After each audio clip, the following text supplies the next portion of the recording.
Morning. Please take a seat. Let us start the final session, which is about the political dimension of pandemic issues. We have a first group before the coffee break of 4 presentations, and the first one is by George Atkinson from the center at Excelsior University in New York and the Institute on Science for Global Policy. Please, George. Thank you very much. I'd like to join all the colleagues here in expressing my sincere appreciation for being invited, and maybe a special moment after last night to thank Daniela and the Cini Foundation for one of the remarkable evenings. As a lifetime fan of Vivaldi, I was greatly appreciative for that. So I'd like to have you join me in thanking him formally.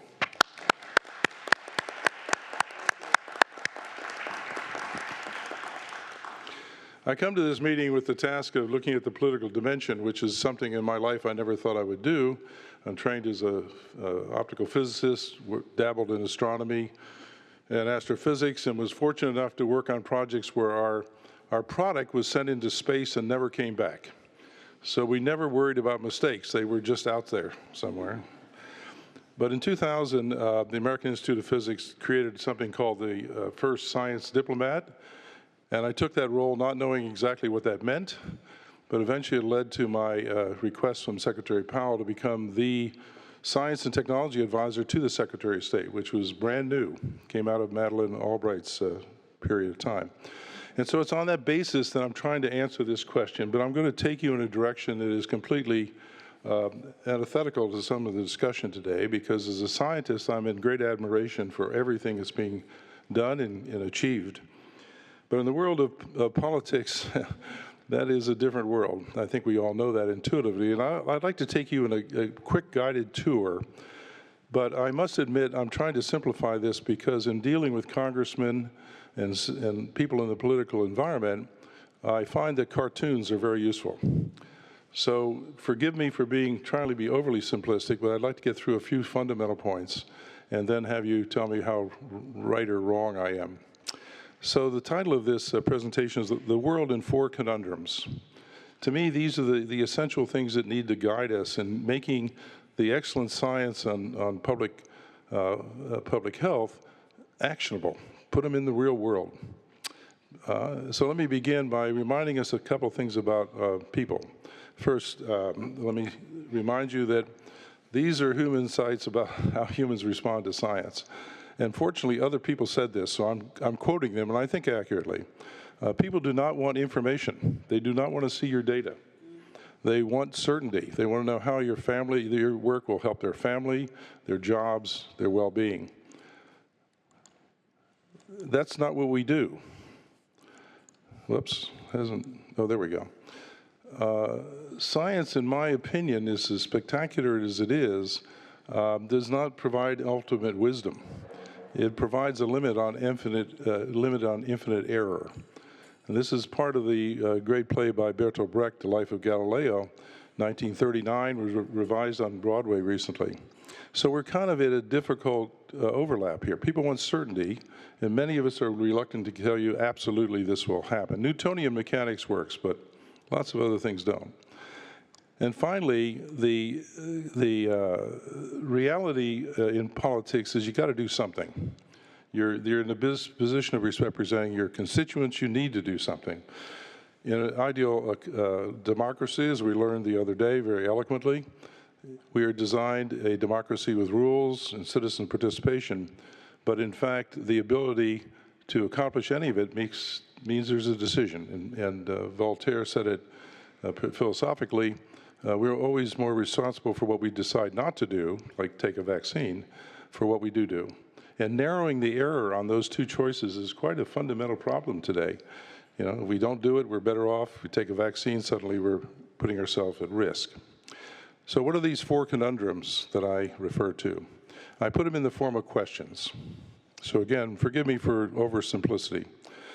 Is it critical that major societal policy decisions and their implementation protocols, how we put them to right, be primarily derived from rational interpretations of credible scientific understanding and evidence-based technological options. Now, you're probably offended at me that I would even raise this question, because it's obvious what your answer, I believe, would be. But my point in raising it is there are a lot of people who don't agree with the outcome that you would give. There are people who question the fundamental principles on which 3 centuries of work have been based, that we should rely on observation and critical analysis, experimentation. That's the way the world is understood best, and is the foundation on which we make political decisions, or should we say lifestyle decisions. I would propose to you that that is not as widely accepted as we'd like to believe, and you have your own personal experiences to contradict me or otherwise. What's the second one? The second one really relates to all of us in the room. Can the principles and methodologies of the, quote, scientific method be adapted to effectively confront these challenges now threatening environmental sustainability, human health and well-being, the centerpiece of this meeting? But not far outside this meeting is the economic prosperity. We learned the other day the major role of economy plays in these decisions. Even institutional viability, how good are our institutions that surround us in a democracy able to adjust? And the societal stability across the global landscape. After all, these are decisions made by people whose primary responsibilities are geopolitical. My conclusion on this is we need to improve it. We've enjoyed a remarkable run within our own communities. But we speak a language, a lexicon, we choose our priorities for ourselves. So I'm here to be self-critical. We do not completely fulfill the social contract under which the scientific communities and democracies work.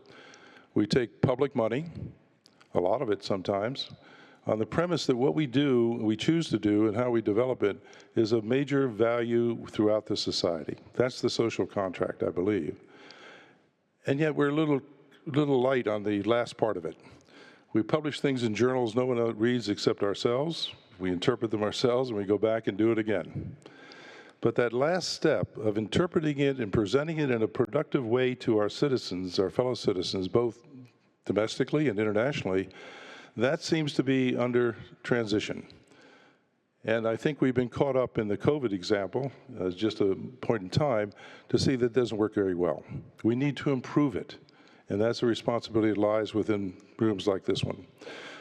Conundrum 3, our existing governmental institutions and the economic frameworks and the societal mores that pervade all of our societies to one degree or another, capable of rapidly developing and implementing new, operationally robust policies, things that work, and actionable decisions commensurate with combating these real-world challenges that are embedded in these conundrums.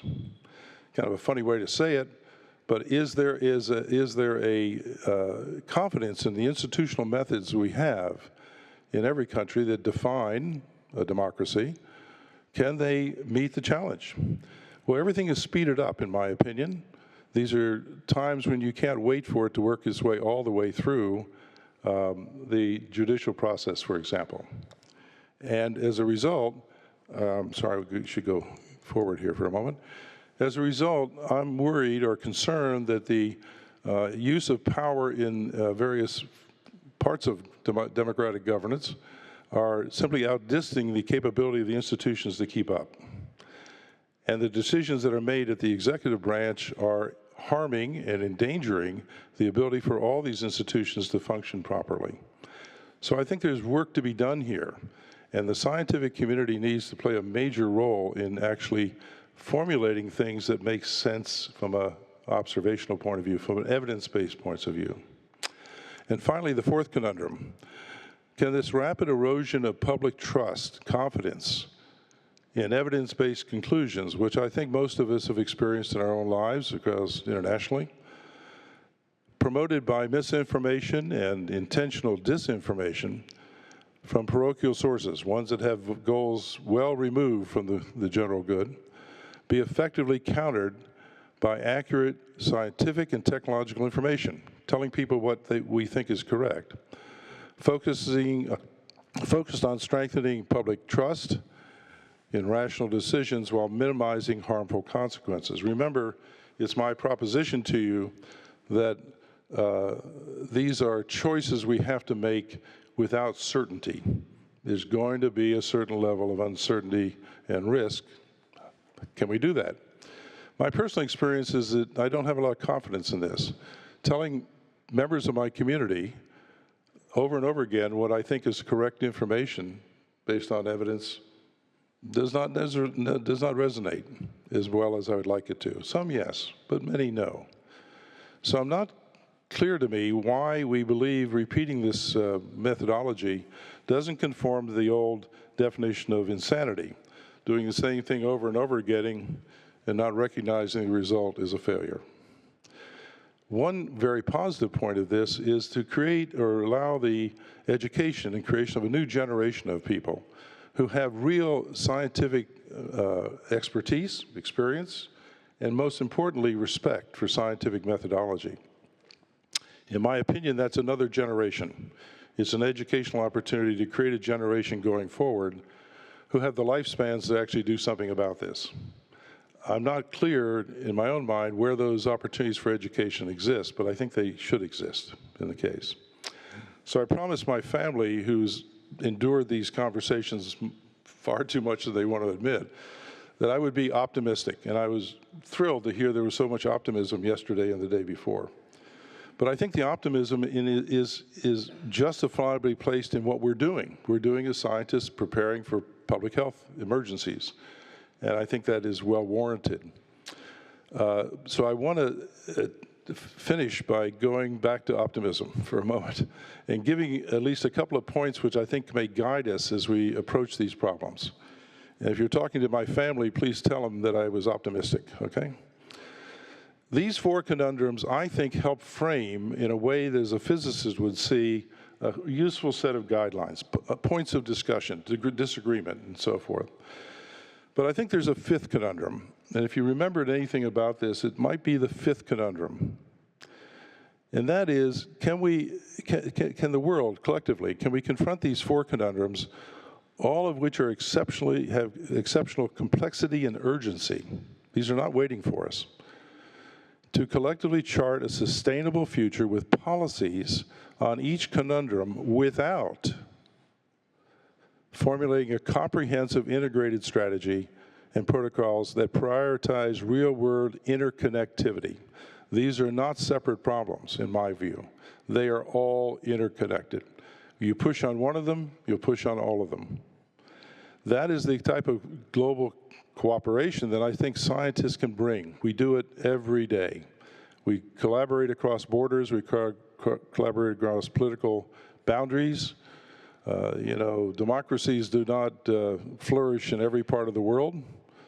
And no matter how you define democracies, which are quite diverse, they have some basic principles I think would provide some interconnectivity. But I'd caution all of us that by pushing on one, you push on all of them. That's a tough problem. So in the world of optimism, I'd like to leave you with just 4 points. If you don't connect the conundrums, I think you are going to limit the degree of success.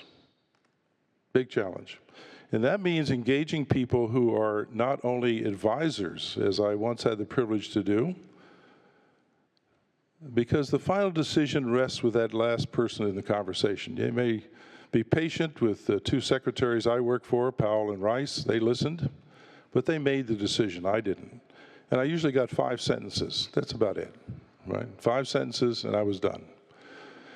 So the ability to find the definitions of democracies that are able to interconnect these in a productive way will be very challenging, but it requires people, I believe, to recognize that complexity. Secondly, this is not about compartmentalizing responsibility in my mind. It crosses all boundaries. It's easy to say, hard to do. So the person who disagrees with you, the one who can't possibly understand what the hell you're talking about, that person has to play a role, and if you don't include them, you're probably going to fail. Third, we have been trained in our lifetime, I believe in democracies, to look at immediate versus long-term benefits. I think many of the issues in environmental and public health that we have to confront today are associated with the inability to look at the consequences. We find short-term benefits, certainly in politics, certainly in the economy. It's the long-term that really matters. And finally, to be self-critical, I think more scientists who have a background or at least respect for science need to be in positions of political power. The political landscape is filled with people who will tell you, I'm not a scientist. And they want you to think, gee, I'm sad about that. But I don't think that's true most of the time. They want to say, I'm not a scientist, and actually many of them say, I'm proud not to be a scientist, because I have the flexibility to move in an environment of decisions which are based on emotion, short-term gains, and so forth and so on. So I'm optimistic. I'm telling you, I think this can be handled, but I think it would be misleading to say that the political landscape offers you immediate options to move forward. I think that is something we need to improve our perspective on. So thank you for listening to that.